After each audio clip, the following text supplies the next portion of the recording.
बिस्मिल्लाहिर्रहमानिर्रहीम। अस्सलामुअलैकुम। मैं अताउल मुनव्वान आईसेट एकेडमी के फ्लोर से आपको एक दफ़ा फिर से वेलकम करता हूँ। आज का स्टूडेंट जो हमारा लेक्चर नंबर 3 है क्लास 9 का, वो है जी कंपाउंड्स के बारे में आज मैं आपको बताऊंगा। प्रीवियस लेक्चर्स के अंदर मैंने आपको बेसिक कॉन्सेप्ट्स, उसके बाद एलिमेंट्स का बताया। नेक्स्ट आज जो हमारा टॉपिक है वो है जनाब कंपाउंड का। इस टॉपिक पे जाने से पहले मैं अगेन आप लोगों से गुजारिश करूंगा कि अगर आप लोगों को वीडियो पसंद आती है तो आप इसको ज़रूर लाइक करें और सब्सक्राइब भी करें। तो डियर स्टूडेंट्स, आज का जो हमारा टॉपिक है वो है जनाब कंपाउंड का। कंपाउंड एक्चुअली सबसे पहले इसकी हम डेफिनेशन पढ़ते हैं कि ये एक्चुअली कंपाउंड्स होते क्या हैं। फर्स्ट लेक्चर के अंदर मैंने आप लोगों को बताया था कि कंपाउंड जो हैं ये एक्चुअली ये सब्सटेंसेस हैं। These are the purest substances. जैसे एलिमेंट्स थे, सेम इसी तरह कंपाउंड्स हैं। They are in the purest form. तो कंपाउंड्स एक्चुअली क्या होते हैं? When two or more elements chemically combined in a fixed proportion by mass, के खास प्रोपोर्शन के अंदर जब दो या दो से ज्यादा एलिमेंट्स केमिकली कंबाइंड करते हैं एक खास रेशो के अंदर, उसको हम क्या नाम देते हैं? कंपाउंड्स का। When two or more elements chemically combined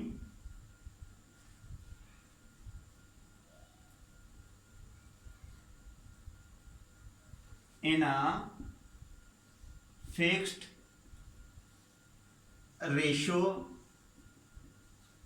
by mass, के खास रेशो के अंदर जब दो या दो से ज्यादा एलिमेंट्स कंबाइन करते हैं तो वो हमारे पास जो चीज बनती है उसको हम नाम देते हैं कंपाउंड्स का। तो नॉर्मली कंपाउंड्स हैं तो इसमें होता क्या है कि जब दो एलिमेंट्स पहले उनकी जो भी प्रॉपर्टीज थी जब वो कंबाइन करके कंपाउंड बनाते हैं तो वो टोटली उनकी जो प्रॉपर्टीज हैं वो चेंज हो जाती हैं। तो इंडिविजुअल कैरेक्टरिस्टिक्स जो उनसे हैं, इंडिविजुअल जो खसूसियात हैं, मुनफरिद जो खसूसियात हैं हर एलिमेंट की, वो खत्म हो जाती हैं जब वो एक कंपाउंड बनाते हैं। फॉर एग्जाम्पल यहां पे अगर आ जाए तो ये मैंने आपको बताया कि elements lose their individual characteristics, के एलिमेंट्स जो उनसे हैं वो अपनी अलग वजूद जो है वो जो अलग अलग खसूसियात हैं वो खत्म कर देते हैं इसके अंदर। सेकंड क्या होता है? जब दो ये किस में कंबाइन होते हैं? फिक्स्ड रेशो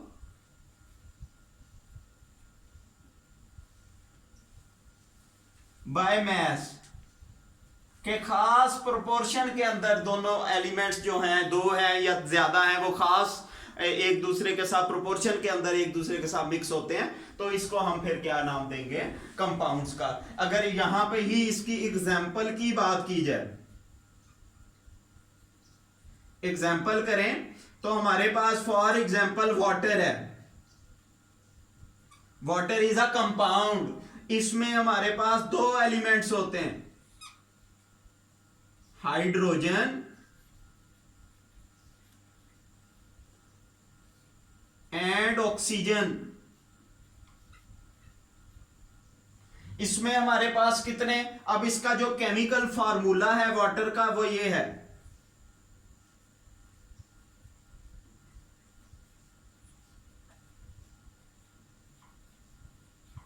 केमिकल फार्मूला हमारे पास आ गया वाटर का H2O, और जो इसके अंदर रेशो होती है,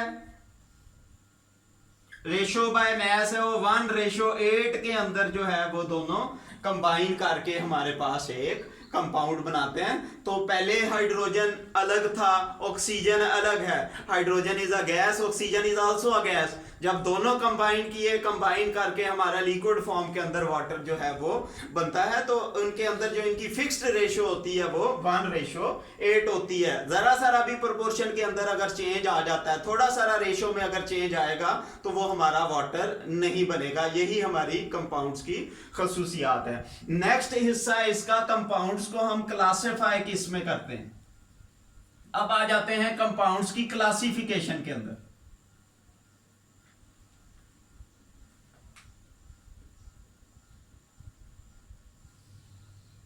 कंपाउंड्स को हम दो हिस्सों में क्लासिफाई करते हैं। दो तरह के हमारे पास कंपाउंड्स होते हैं। सबसे पहला जो हमारे पास कंपाउंड होते हैं वो है जनाब आयोनिक कंपाउंड्स।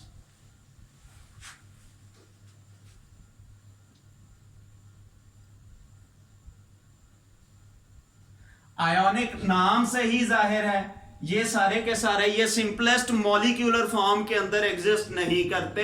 इसमें दो ऑपोजिटली चार्ज आइंस कंबाइन करके हमारे पास एक कंपाउंड बनाती हैं। फॉर एग्जांपल यहां पे इसी की बात करें कि ये दे आर सराउंडेड बाय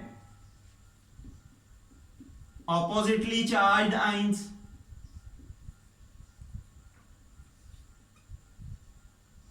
इसमें आइंस कंबाइन करते हैं तो ये मॉलिक्यूलर फॉर्म में नहीं एग्जिस्ट करते, they exist in crystalline form.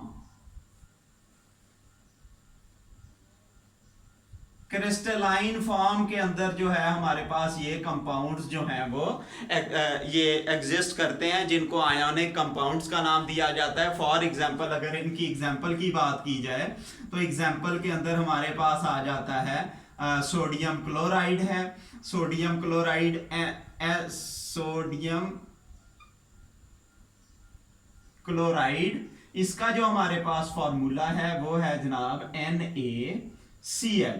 तो ये दो मुख्तलिफ चार्ज की आयन से मिलकर बना है, जिसमें एक सोडियम है दूसरा क्लोरीन है। सोडियम और क्लोरीन मिलकर सोडियम क्लोराइड बना रहे हैं। It is an ionic crystal. Similarly KCl है, CaCO3 है, ये सारे के सारे हमारे पास आयोनिक कंपाउंड्स कहलाते हैं। सेकंड हम अगर बात करें वो है जनाब हमारे पास मॉलिक्यूलर कंपाउंड्स।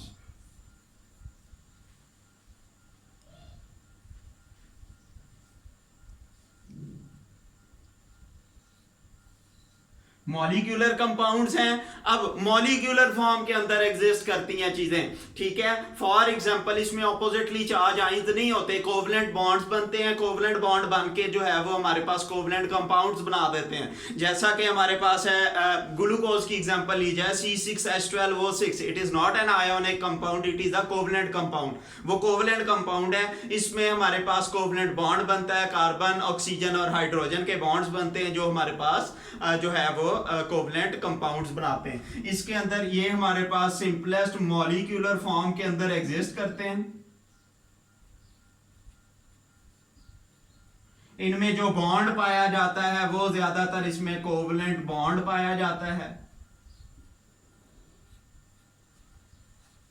अगर इसकी एग्जाम्पल की बात की जाए तो हमारे पास जो मॉलिक्यूलर कंपाउंड हैं उसके अंदर हम ग्लूकोज की बात करते हैं। ग्लूकोज है C6H12O6 है। इसी तरह benzene is a molecular compound,